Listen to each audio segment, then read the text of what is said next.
As someone who has spent the last 4 years changing their colour scheme almost non-stop, it's really nice to have found one and actually settled on it, so that's what I want to show you today. So to start with, the model is the Lieutenant Zechariah model that's now discontinued, unfortunately. The head is from Dark Angels Upgrade Sprue, the sword on the backpack is from the old Dark Angels Veterans, these parts on the hip are from the Dark Angels Upgrade Sprue, and the sword and shoulders are of course from the Inner Circle Companions box. Now we're starting with Chaos Black Prime, and then we're going to mix together a 1-to-1 ratio of Caliban Green and Abaddon Black. I'm just using a big chunky dry brush, and I'm going to overbrush with this, so I'm not worried about keeping the bristles damp, and I'm not worried about getting all of the paint off the brush. I'm basically just doing a really heavy dry brush.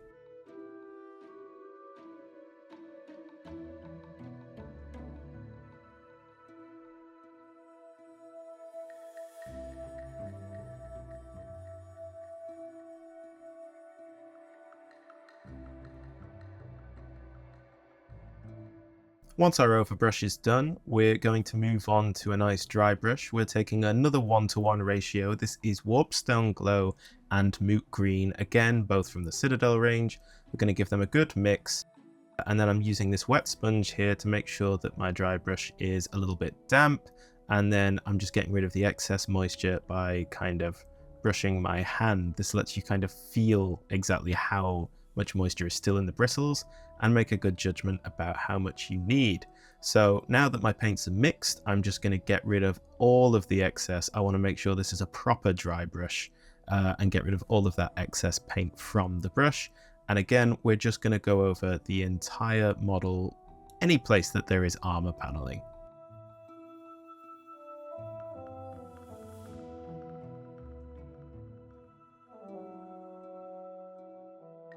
And this is how he's looking after we've done that step. Now, a lot of people, myself included, might think that this is a little bit Salamander-y and it needs kind of pushing back, darkening down. This is where the next two steps are really going to help. So this is Biel-Tan Shade. This is a nice, vibrant, dark green shade, and I am putting that on pretty heavily all over the armor. This is going to really help push back those super bright parts of armor and also boost the vibrancy of the darker parts of armor.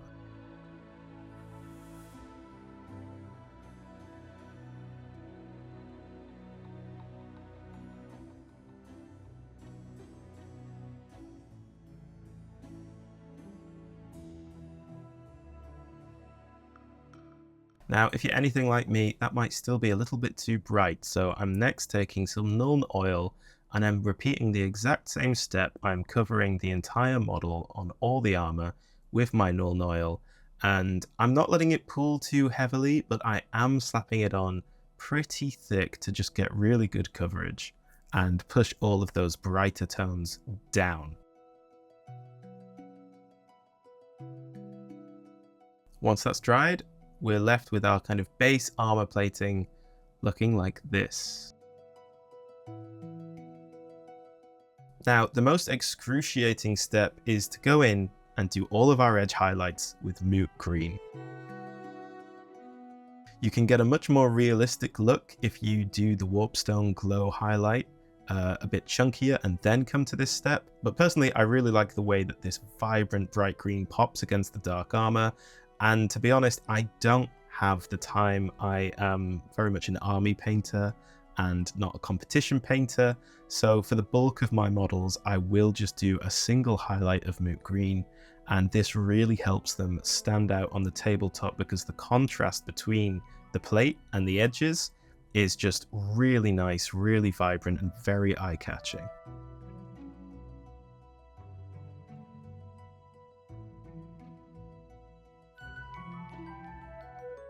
Next, we are just going to glaze the entire thing with green glaze from Two Thin Coats.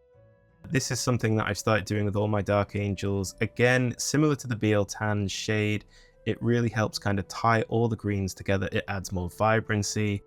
I really like what it does to the darker parts of the armor, the way it makes them kind of stand out and be a little bit more eye-catching, but it also softens some of those edges just a little bit.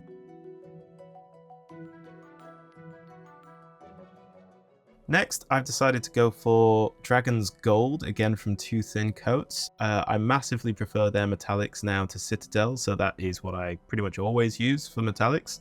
And I'm just taking my time and very carefully putting Dragon's Gold in all the places that I want to be gold.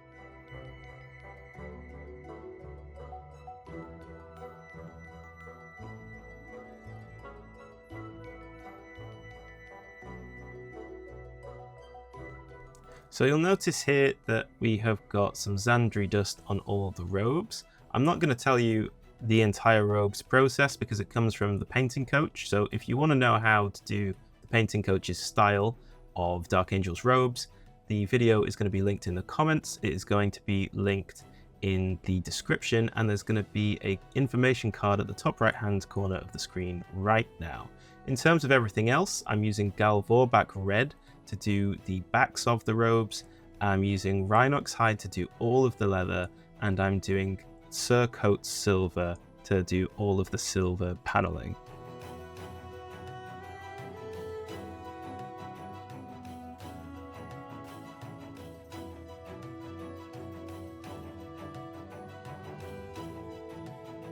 And with all of these colours blocked in, this is how he's looking so far.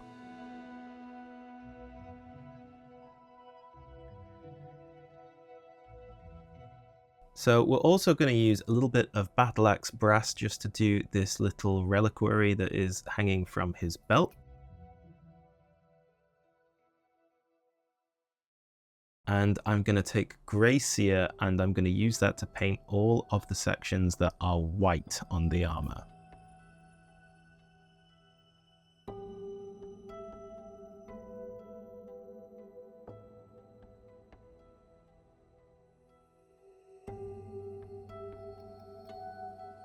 I've also used Grey Seer to do the feathers and a couple of details on the swords and the candles on the backpack. Next, I'm taking Shyish Purple and I'm putting that straight over the feathers. I quite like this as a complementary colour to the green. And I'm going to take Sigvald Burgundy and I'm going to use that on the little straps that are on the dagger on his hip. And I'm also going to take Flesh Tearer's Red and add some red detailing on the sword that's on the backpack and also on the handle of the dagger that he has on his hip.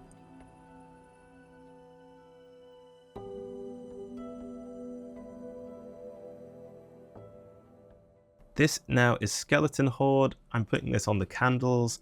I'm making sure not to let it pool too heavily or too thickly. And where it is pooling, I'm going to go back and I'm going to pull a bunch of that paint off because I want this effect to be quite subtle. Next, we're on to Screamer Pink. This is the colour that I'm going to use to basically work up from Galvorbak Red and get a nice sort of burgundy pink robe going on. We're going to highlight that with Pink Horror.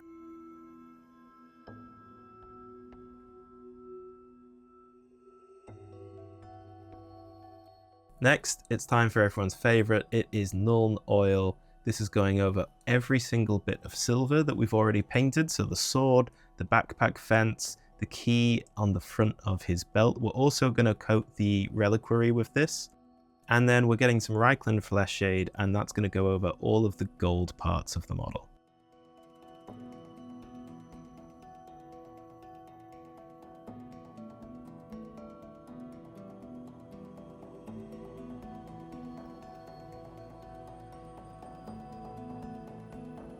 Next, it's time to pick out some details on the leather. So we're just going to build up from the Rhinox Hide. I'm going to take Doombull Brown, and rather than doing a sort of chunky highlight that is even all the way around, you can see that I put the brush so that it is kind of pointing inwards on the pouch and kind of just feather our way all the way around. This creates a kind of nice sort of soft highlight. And then we're going to go up to Tuskgore Fur and do a much stronger and more typical edge highlight.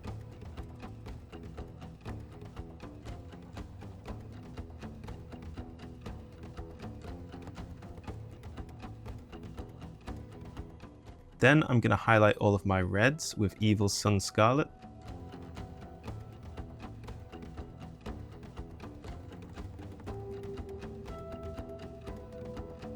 And I'm going to take White Star and highlight all of the sections that I've painted with Grey Sear.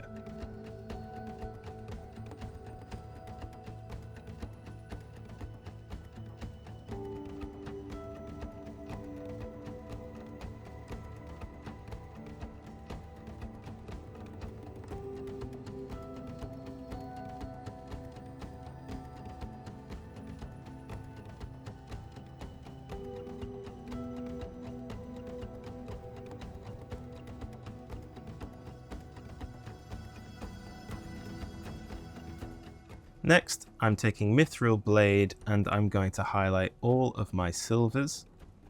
This makes a really nice contrast because we have our darkest tone silver darkened down even further by the Nuln Oil, and that contrasting with the Mithril Blade is just really, really nice. We're also going to take Platinum Crown and use that to highlight our reliquary.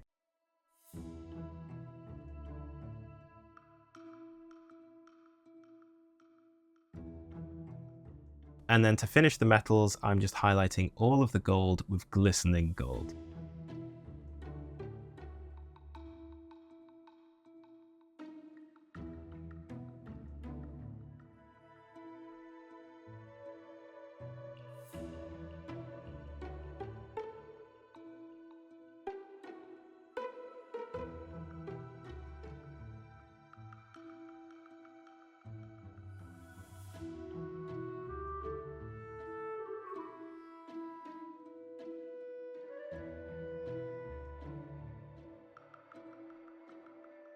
Lastly, I'm going to take some White Star. I'm going to put it on the tiny power node on the power sword. And then once that's dry, I'm taking some Pterodon Turquoise and just pulling it out on and around the node, making sure to kind of pull it so that it doesn't pool too thickly, and using my finger to just pull that last little bit off the paint. And once the model is based and varnished, this is our end result.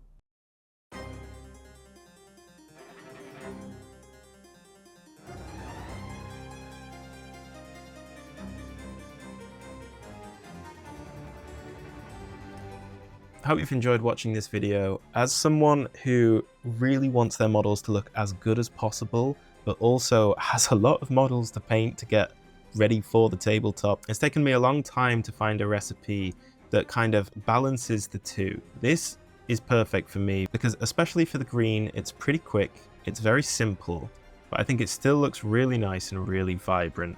If you've got any questions about the paint scheme, please throw them in the comments and I will get back to you. Once again, if you want to paint the robes, go over to the Painting Coach's channel and check out his Asmodai video. And before we sign off, I just want to say thank you so much for supporting me. If you want to continue to do so, like, comment, subscribe, you know the score, and watch another one of my videos. That helps out the channel as well. If you really want to support me, you can become a channel member today and get access to benefits such as watching videos before they're released, custom emotes and loyalty badges, and some exclusive channels in the Discord server. Thanks again for taking the time to watch, and I will see you next time. Have a great week.